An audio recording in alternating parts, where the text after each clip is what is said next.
Well, for the first time in 6 years, Morgan Stanley is downgrading the world's largest luxury group to equal weight. That's down from overweight. The analyst lowering LVMH's price target from about $936 to $860 and citing weak demand and industry-wide deterioration for the downgrade, but noted that he still sees shares rallying 12% over the next 12 months. This comes after LVMH saw slow growth in its Q3 earnings report back in October here.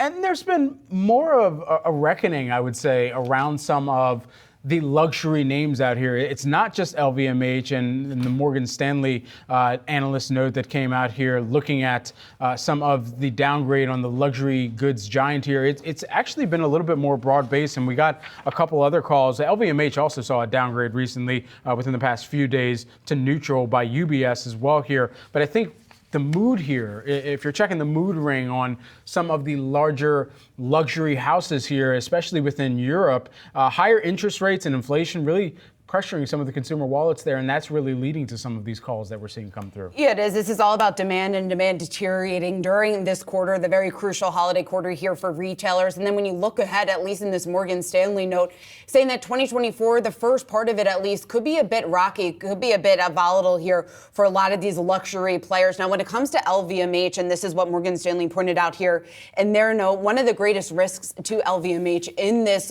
broader macro slowdown that we've been talking about is their dependency on China. The fact that that recovery has been much slower than people had initially anticipated, it has really hurt the likes of LVMH. And that story, or that headwind, I should say, isn't going anywhere anytime soon. So that is expected to weigh on sales here looking ahead to 2024. You mentioned the fact that so many on the street have been a little bit more bearish, and I think you're spot on with that, because take a look at the commentary that we're getting from HSBC recently. UBS also downgraded LVMH, talking about the fact that they don't really see that outperformance or this catalyst anytime soon, because people don't have $2,000, $3,000, $4,000 extra bucks to spend on handbags, to spend on shoes that maybe they were buying during the pandemic. We certainly have seen a shift maybe in the luxury consumer, in the fraction that was pretty resilient up until this point. So the fact that we are seeing a bit of a pullback here is a bit of a cause for concern. And that's why LVMH has really put together this very broad portfolio of some of those luxury goods, where if you did see perhaps a trade down or a trade off of some of those more expensive items,